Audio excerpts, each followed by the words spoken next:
little bye.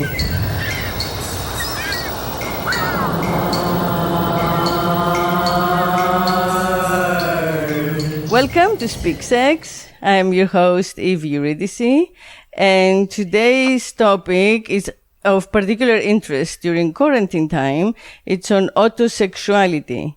So we have with us today a friend and a volunteer.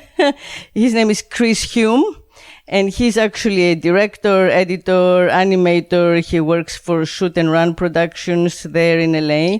But we both feel that this topic is something that needs to come out into the light and into the conversation because it's a relatively new term. Autosexuality was coined by the late therapist Bernard Apfelbaum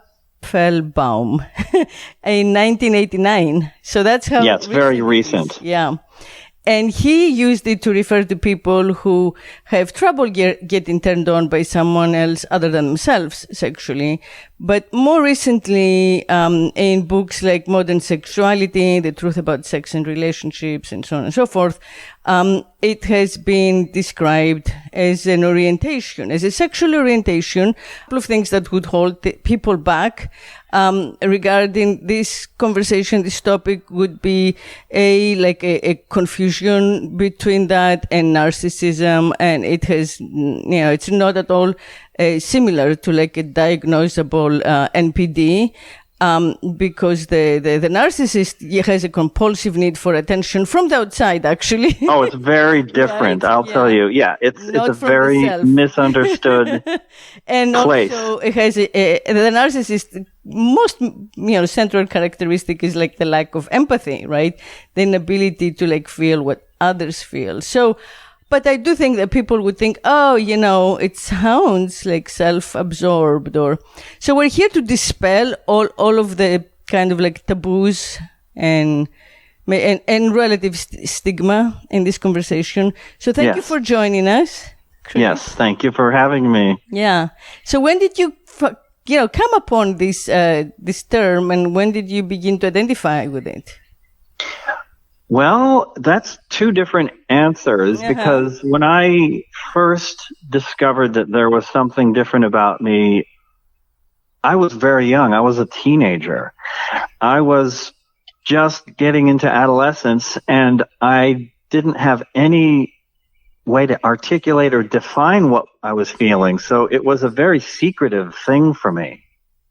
And the term autosexuality only came into my vocabulary about 10 years ago.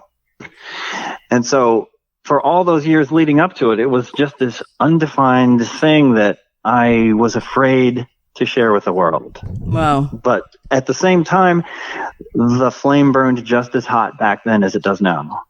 But you did have in the process, sexual relations with other people, right? Yes.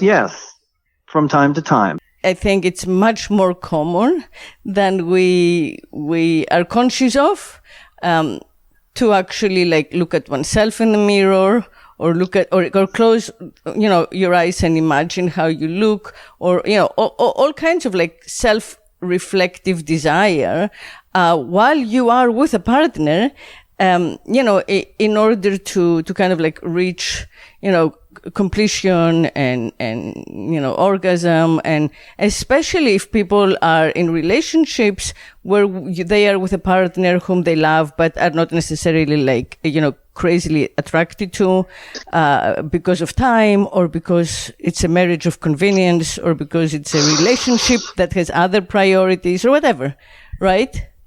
Yeah, well, the whole relationship thing is a complicated factor because autosexuality, even though it's a place on the sexuality spectrum, it has a spectrum within itself as well. Right. And there are many people who probably are just a little bit autosexual. I think a lot of people, most people, that's what I probably look at themselves in the mirror and think, oh, I would look good wearing this. And maybe they're choosing an outfit to appease or to attract a mate or for themselves. And then as you slide further down the spectrum, it becomes a little more involved, where there's self-flirting, there's more direct admiration and courage to face the reflection, and then you can go all the way down to the end of the spectrum where it's almost pure. And that's a place where it's probably more rare, and I think that is kind of where I find myself, but nothing is absolutely pure. But I'm definitely in that side of the spectrum. Yeah, well, that's what's interesting, and we'll get there, because that's what I think we know least about, is the purest, practice, purest expression of it. But I do want to start with the most common expression, because I think it's a comfortable way for our listeners to identify with what we're saying. Right? What I believe is important to do is not just appease or define this to a larger part of society that doesn't understand it, but also to reach out to all the people out there who are autosexual, who are still alone and feel isolated and maybe even ashamed of it, and need to hear that there's a community and that there are many of us out there. And for those of us at the far end of the spectrum, come out. Yeah. Well, I agree. I support that 100%. Everybody should come out. My goal is to get into a place in society where we don't have to come out. And no one has this to is say, kind of it. I am not straight. I am XYZ. I mean, it's like an endless, there's so many more. Well, the shirt that I'm wearing. We're not. I'm wearing a shirt that is actually an autosexual pride shirt. Oh, wow. And what's the design on it? Well, this is sort of an artistic version. It's like a little animal, but it's the colors. The purple, the gray, and the red are also the colors. I have another shirt too that has the autosexual symbol on it, and I wear that out in public. And what is most the autosexual symbol? It's a heart with an arrow circling around the heart, like a closed circuit. Yeah, it's so lovely. Yeah. Well, I think that resonates both with this kind of mantra of the recent years, which is you have to love yourself first before you can love others properly, before you understand what it is to love and to be loved and what you need. But also I think it does resonate with the fact that all of us, well, no, not all of us, but the majority of us in modern generations, not in our ancestral times when most people got initiated by rape of one way or another, but in our current generations, our living generations, most people discover their sexuality through masturbation. And that was the first taboo, right? You couldn't talk about it. You couldn't go to your friends and say, I did that, what did you do, right? But inevitably, because it's the first body that you have exposure and access to, and your body changes so dramatically and visibly in front of you when you're a teenager, and you become from a child, you grow breasts or a penis or a butt or muscles or curves, and it's just so I feel that regardless, of gender, for all genders, in one way or another, this is the body that we have free access to, and the body that we kind of learn a little bit on how it feels to touch, not as in the parental affectionate ways, but in a sexual way, right? And it's very confusing, I think, to the young mind that's not fully developed, and also shaming and shameful. So it creates this split, this duality where, there is the mind that has primacy, because it's what we can talk in society about and the work we get paid for. And there is the body that we keep secret, right? And we don't know how to unite the two ever again. Well, pretty much. It begins with childhood, and it begins with my history. I think autosexuality doesn't come about on its own. It's really kind of an amalgamation of different circumstances that form a personality. yes, I may have been born with some of those tendencies, but also I was a latchkey kid. Do you know that term? No. Well, I grew up pretty much alone a lot of the time, very isolated in my room as a little child. This is before the sexual stuff. And I had my own world. I invented my own alphabet. I created my own maps of a vast imaginary world. I talked to myself as if I were my own friend. And this was before. This is like when I was 5 or 6. And so it sort of arose from that, along with a very combative parental situation. My parents fought a lot, and then there was a really bad divorce. So those things kind of help drive me inwards. And so it's a coping mechanism, autosexuality. Well, also they kind of frightened you of like the conflict and drama that comes from like interpersonal romance, I'm sure. You got it very right. You nailed that. The whole notion of marriage and intimacy can lead to an explosion that is traumatizing. So as I grew up, I wasn't really accepted by the general population at school. I was the weird kid, the kid with the broken family, and the few crushes that I did have on both boys and girls ended in rejection, or I'd simply never reveal my feelings to them. So it really became an isolated place. And then came the attraction. And that happened when I was about 13 or 14, seeing this boy in the mirror looking back at me. He was at once familiar, and I knew every part of him. You know? Yeah. It was more than the sexual. It was his thoughts and his fears, his secrets. And I knew he wouldn't reject me or betray me. Yeah. Yeah, it's safe. It's very safe. And also so, yes. like the logo shows, you know, it's like the Ouroboros, right? It's the snake. I want to get that. Yeah. It's funny you mentioned that because I'm planning, or I'm thinking at some point I want to get that as a tattoo. Yeah. That is completion. And I don't, for our general listeners and to the general public, I think that there is space for everyone to be both, to find that love and completion for ourselves, and to also experience partnership. And in that way, perhaps we will be less needy, less dependent, less compulsive, less instinct. Yes, driven. Less heartbreak. Right. less heartbreak, less control, like if I don't less game playing. Right. If I don't control this person, who am I? Your identity doesn't have to be like, contained in your ownership of someone else. If you're definitely okay with your ownership of yourself, that could be fulfilling. Yeah. And I think that for me, it's kind of gone farther to the other end of the spectrum, because it started out as a coping mechanism, and it then sort of became an escape to a place where I knew I would be okay.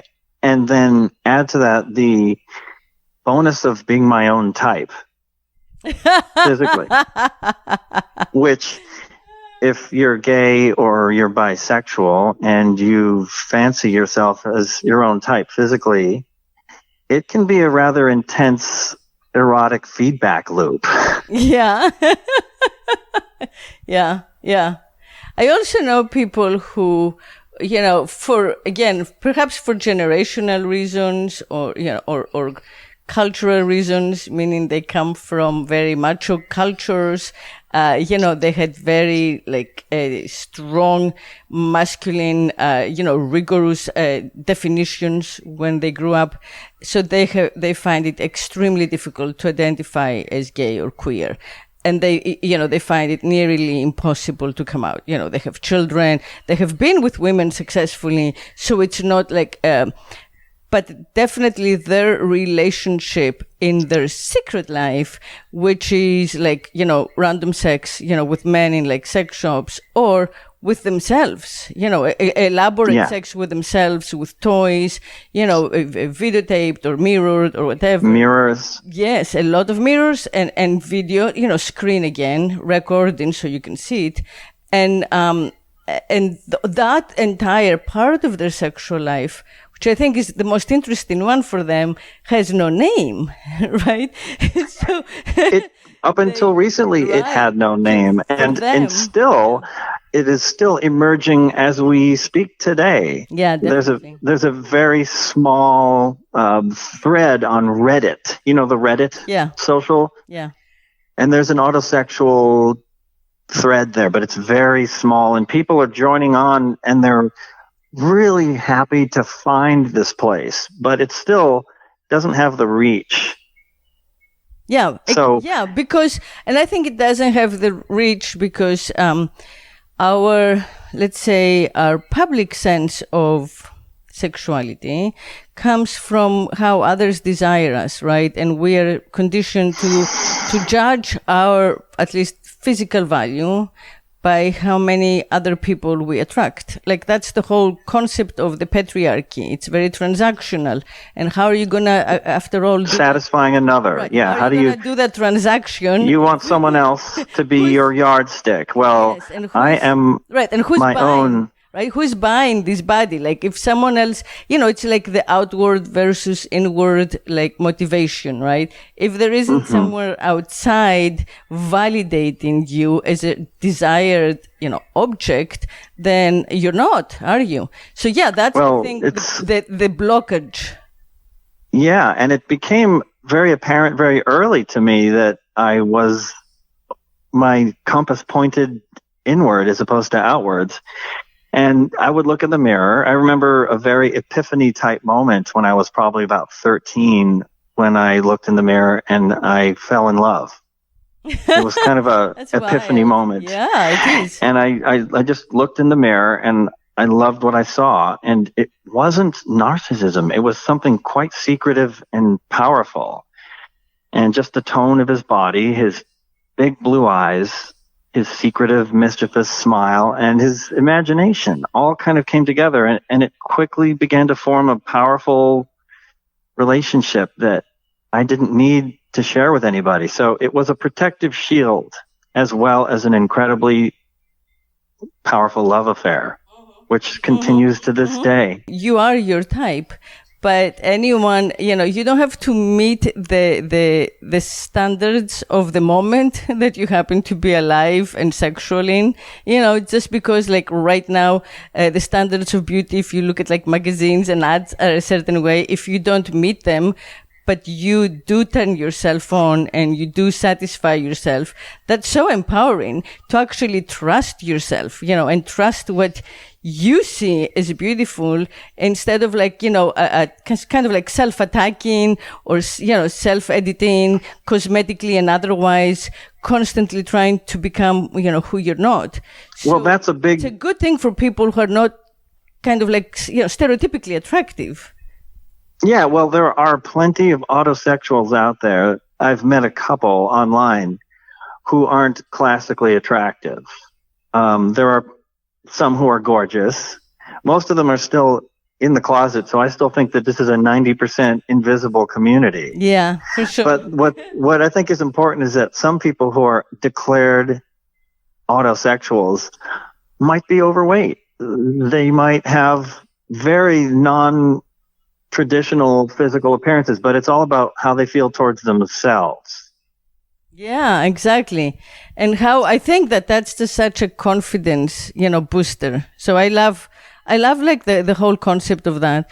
And also, what I enjoy about it is that it is a training ground to get through and past, gender limitations and gender stereotypes, So when it's you with yourself alone, if you're a man, you can put, like, the lace lingerie, or you can dress as a, whatever, French maid. I don't know what anybody. But my point is, you don't need the other body. And when you're a woman, you can conversely, do the things that the male does typically, to yourself or in that kind of performance, like this self-love performance space.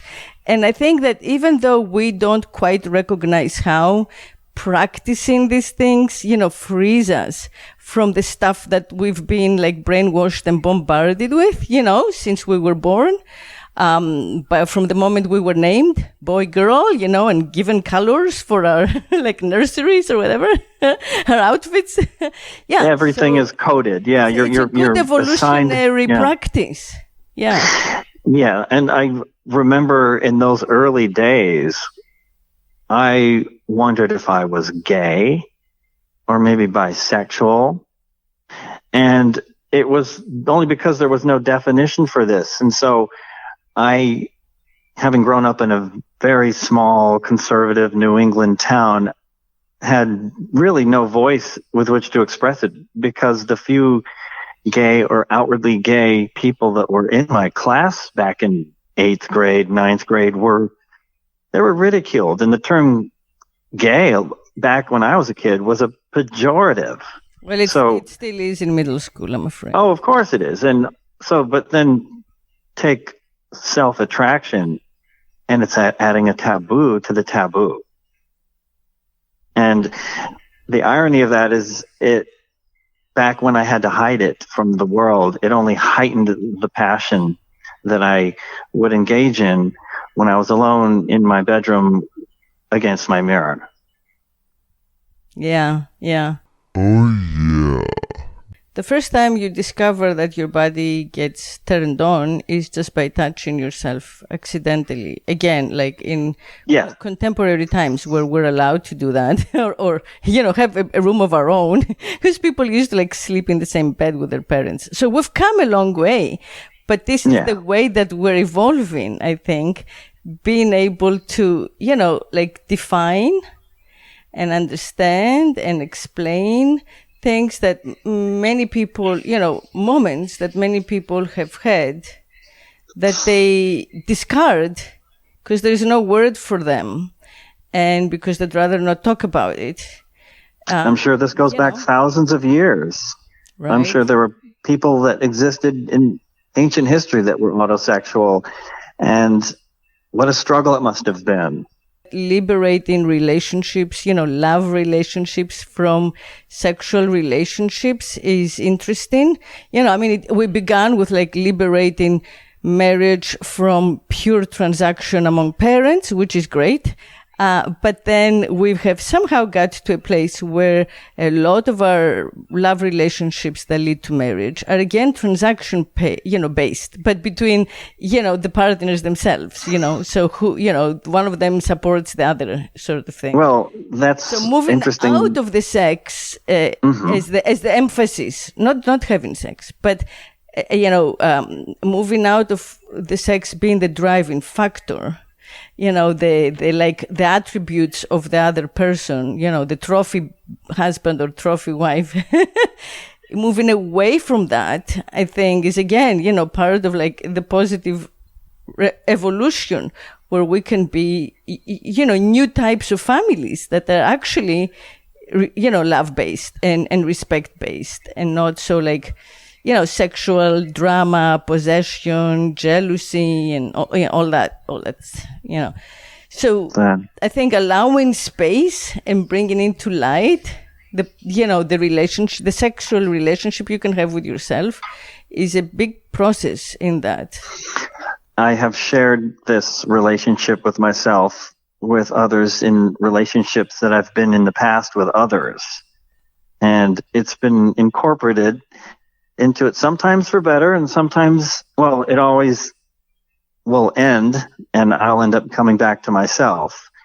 But it does have a place where others who are not autosexual see the world of the autosexual as a turn on because it is so different and courageous and potentially erotic. Mm-hmm. Have you been in a relationship with another autosexual? That no one is autosexual. Well, I'll answer that by saying nobody as autosexual as me. Mm. But I think what it's done, and this is a positive thing that I want people to hear on this podcast, is sharing that part of myself with a partner helps bring a little bit of their own autosexuality out. Right. And wherever they land on the spectrum, it's something that may not have happened. Yeah, exactly. Yeah. And I want to say, and again, I'm a neophyte. I'm just learning and, joining in this. But, I've talked about sexual expression and different, sexual orientations for like 30 years. So I feel a comfort speaking to it. And I want to say that it seems to me that the way that it's different from masturbation is that we, again, and it's all mental in my opinion. A lot of it is mental. So mentally, when we are masturbating, we are accepting that this is what we do because we're liking a partner. It's only in the absence of a partner. But if only we could find the partner that we're either fantasizing about or the partner of our dreams or whatever, then we wouldn't be masturbating. We would be with them. Therefore, the masturbation is kind of second rate, or like less valid or diminishing. It implies in some way that we're not able to get someone. Right, it's like a surrogate or a proxy form of gratification. So it has that feeling that, no one wants to get me off right now. This is what I'm doing. Instead of removing, that kind of lack aspect, that it's not the lack that's forcing us into this, but it just feels good and we choose it. Of course. And that's the whole mistake, that autosexuality is just masturbation. It's not. It's a relationship that evolves, and it's been evolving through the years for me, and I never tire of it. So what's what you call the pure, expression or lifestyle of autosexuality? Well, the pure or the near, nothing is pure for starters. I don't think anything on the spectrum is 100%. You can get close to it. And for me, it's just having an amazing boyfriend, and he's me. That includes the physical, the flirting, writing letters to myself or Valentine's cards even. There's a lot more. I mean, it's how I groom myself and keep myself physically fit.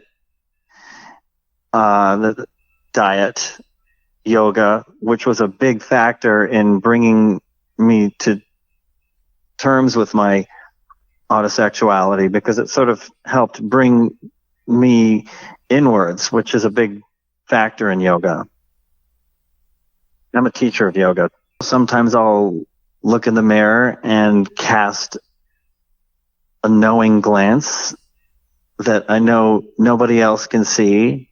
It's kind of like a secret little glance of the eyes, touching my arms, touching my ribs, running my hands through my hair.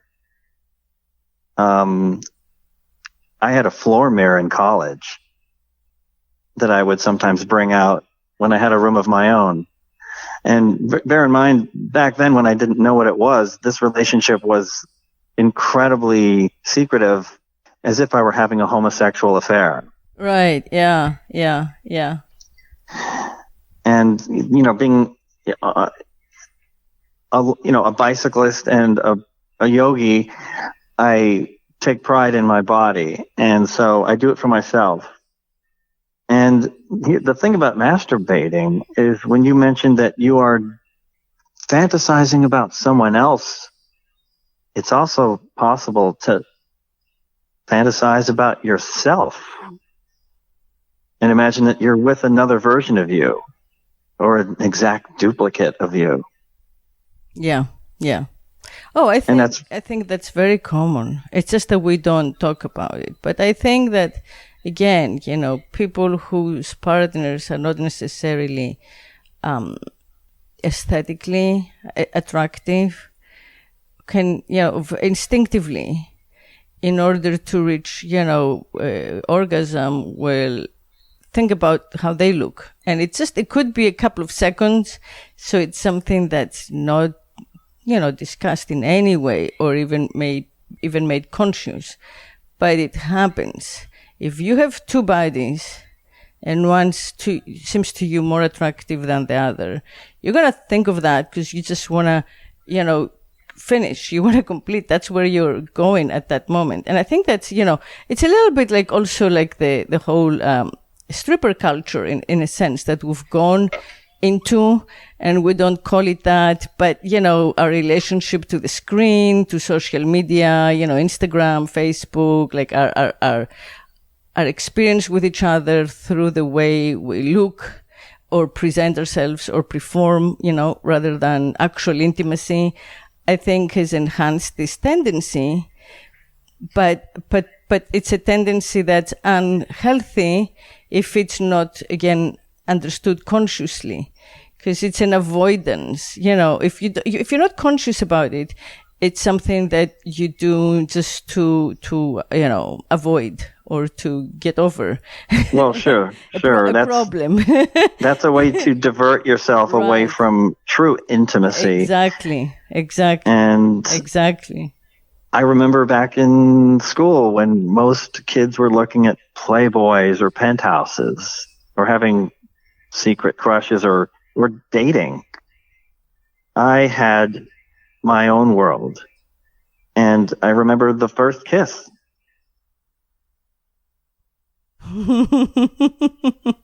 Well, you're definitely 100%.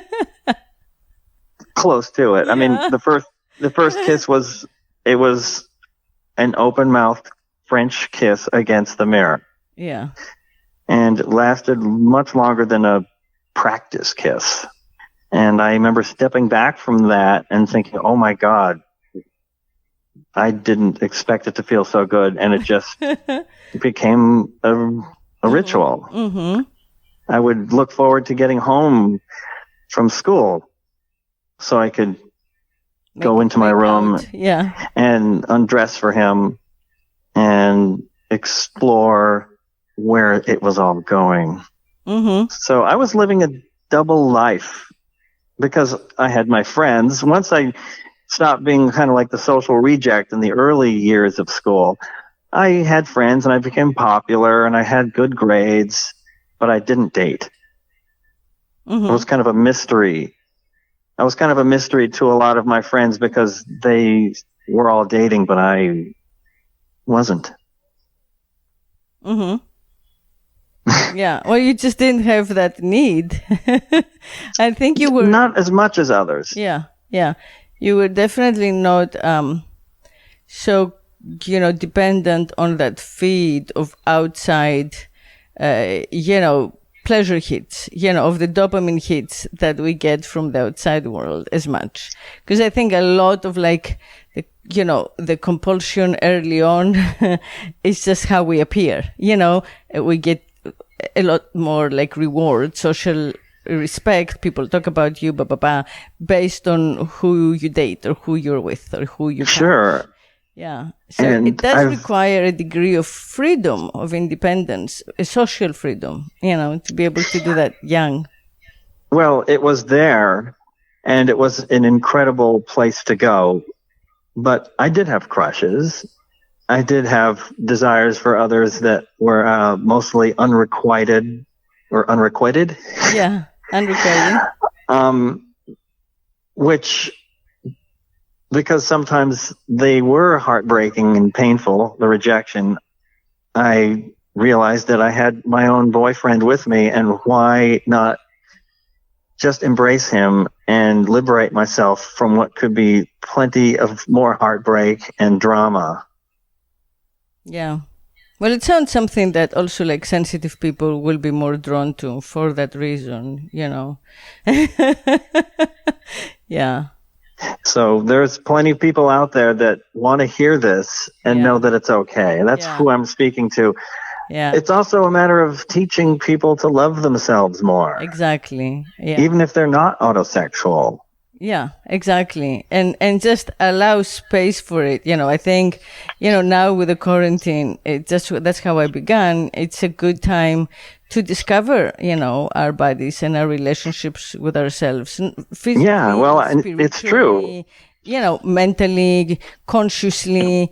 A lot of contemplation. A lot of contemplation. Do we agree with the things we just repeat because that's what we saw in the movies or we saw our parents do a million times? Is that really what we mean, or are we just kind of being thoughtless, and unconscious? I feel that people who are doing what they're told to do and feel what they're told to feel are missing out on themselves, their true selves. They're living in outer space. And what they need to do is go back to inner space. Yeah. And it's not a choice. I would say that, I actually wrote this down. You can choose to take a personality trait or a sexual characteristic and suppress it and hide it and push it into some corner and pretend it's not there. And too many people do that. And the long-term side effects of that can be really damaging. Yeah, they are. We see them. Yeah, and you can't choose to destroy a fundamental part of who you are, and it just doesn't go away. And this is part of who I am, and I tried to push it away for a long time to the outside world, and now instead, you're giving me a chance to give it a platform. Opening up space for ourselves is really the only way we can open up space for each other. I think that when we oppress ourselves and judge ourselves, then inevitably we judge each other, and then we get into this society of conflicts and dualities and, me versus you. I'm not immune to that. Right? So, the irony is I am a very critical person of myself. In my work with editing or animation, I'm always sitting on the couch behind me saying, no, that's wrong. It makes me do better work, but I'm also my own producer and judge and bully and critic. So that's part of the paradox of also being my own boyfriend. Yeah, well, I guess in that way, it's you can mold your boyfriend without much resistance to who you like, to perfection, and that's a big perk. Yeah. Yeah, it's a big perk. The sex is great. Yeah, always. Come on, after a certain age, we all know, we know our bodies better than whoever, whatever new person will come up. And it's not just our bodies. When I speak to the few other autosexuals that have really made a word for themselves, one in particular, she's not a classically attractive person. It's a thing about the mind, and it may be something that some people are born with, where they just have a little more ability to find comfort in themselves. Mm-hmm. Physical attraction is a bonus. My take on all of this is, and that's just me, wanting everyone to, wanting society as a whole, humanity as a whole to evolve.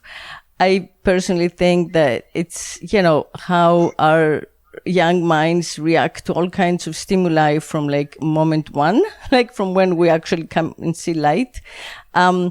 So I think the idea of being born with has a finality. I like to encourage people to adopt different, orientations and identities through life. Life is long, and just trying things.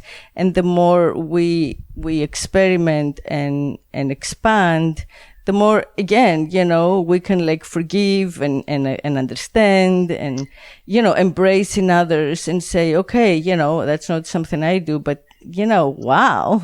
It's about acceptance. So exciting that it's about tolerance. Yeah. And it's about trying a new flavor. Yeah. And, if at the very least someone hears this and goes, wow, I never thought of that before. Yeah. I'm going to look in the mirror. I think there'll be a lot of people who've never thought and of this it will open a door for people. Yeah. And, we all have to be open to everybody's place on the spectrum, as long as it it's mutual and not harmful to anybody. Exactly. All the stripes on the sexuality spectrum are wonderful. Hopefully, the pendulum's swinging back to decency. Yeah. And love. Yeah. Well, I believe in that. It's just a matter of time. My hope is that it's going to be peaceful, but peaceful or not, the evolution is inevitable. The patriarchy is dead. We have already killed it. America killed it. Our legal system killed it. You cannot put this thing back. So it's about, whether we can all hear each other and, move forward, because the weight of the past is so big, and we're not dishonoring our past. Like, we speak those words, we respect the traditions, but we are not repeating it. We take it with us, but we're not, we're doing new. Yes. You have to remember words. it for the sake of not repeating it. Exactly. And we really learned that lesson over these past few years. I hope so. But in terms of autosexuality, it's kind of like the last frontier in the sexual realm. And it's one of those most uncharted places. Yeah. Because it's a closed circuit, and those who practice it and those who are well into it don't have to share it with anybody else. And so it makes perfect sense that it's taken this long to emerge into the light. Yeah. I think it's a very healing and therapeutic, part of our sexuality, and whether we go as you have, we stay with it and we go, with it to a place of semi-permanence, or whether we just understand it, now when it's dangerous to date other people, for example. Mm-hmm. Right? And we're so restless, and who is gonna... It's a perfect time to explore one's autosexuality. Yeah. And so why name yourself, devalue yourself, or give people you don't like the power to decide, That's what right. your erotic and aesthetic, beauty and attraction is. And I think just by validating ourselves as for who we are, we kind of demand that society validates us the same. So, we lift everybody by choosing to lift our own standards to what we think is fair. It would make everybody better people. Yeah. Yeah. Yeah. Because a lot of narcissists on the inside don't like themselves. Yeah. And autosexuals, and they're so needy. Or autoromantics. Autoromantic is a companion word to autosexual. And the two really, if combined properly, create auto-intimacy. Yeah. And that is this incredible feedback loop that can strengthen a person. Yeah. It can be a blessing. It can be a curse also, because it's really about how you choose, to harness it, and I urge people to embrace it and cultivate it and own it. Yeah. Yeah. Yeah. I do too. Okay. Thank you, Chris. And until next week, everybody out there, keep speaking sex.